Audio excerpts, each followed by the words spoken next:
இன்னைக்கு எக்ஸாம்பிள் 1.10 வந்து பார்க்க போகிறோம். என்ன சொல்லியிருக்காங்க அப்படின்னா, using vertical line test determine which of the following curves represent a function. ஒரு 4 கர்வ் கொடுத்துட்டாங்க. கொடுத்துட்டு வெர்டிக்கல் லைன் டெஸ்ட் பண்ணி இதை வந்து ஃபங்க்ஷனா இல்லையா அப்படின்னு சொல்லி கண்டுபிடிக்க சொன்னாங்க.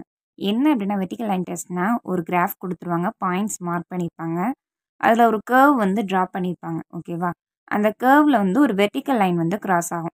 அந்த கிராஸ் ஆகக்கூடிய வெர்டிக்கல் லைனில் இந்த கொடுத்துருக்க கர்வ் வந்து ஒரே ஒரு பாயிண்டில் மட்டும் டச் ஆகிருந்துச்சு அப்படின்னா, அந்த கர்வில் வெர்டிக்கல் லைன் வந்து ஒரே ஒரு இடத்துல மட்டும் டச் ஆகிருந்துச்சுன்னா அது ஃபங்க்ஷன்.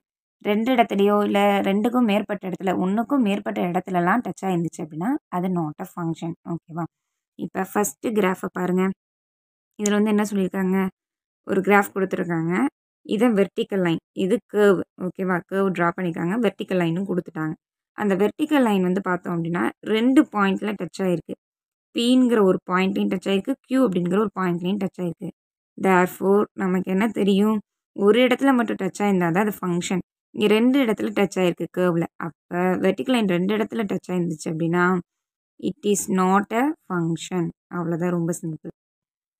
இப்போ செகண்ட் கிராஃப் பாருங்கள். இங்கே வந்து 2 வெர்டிக்கல் லைன் வந்து இருக்குது, இங்கே கர்வ் இருக்குது. அந்த கர்வு அந்த வெர்டிக்கல் லைனில் ஒரே ஒரு இடத்துல மட்டும்தான் டச் ஆகுது. இந்த வெர்டிக்கல் லைனில் எங்கேயும் டச் ஆகலை, இங்கே வேறு எங்கேயும் வந்து எங்கேயுமே டச் ஆகலை.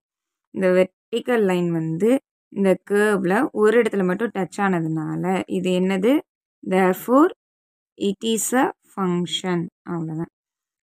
ஒரு கிராஃப் கொடுத்து கர்வ் அதில் இருக்கும், அதில் வந்து வெர்டிக்கல் லைன் வந்து போட்டு அதில் வந்து ஃபங்க்ஷனா இல்லையா அப்படின்னு சொல்லி கண்டுபிடிக்க சொன்னாங்க அப்படின்னா, அந்த வெர்டிக்கல் லைன் வந்து கர்வில் ஒரு இடத்துல டச் ஆகிருந்துச்சுன்னா அது ஃபங்க்ஷன். மோர் தென் ஒன் பிளேஸில் வந்து டச் ஆகிருந்துச்சு அப்படின்னா, மோர் தென் ஒன் பாயிண்ட் இருந்துச்சு அப்படின்னா நாட் அ ஃபங்க்ஷன்.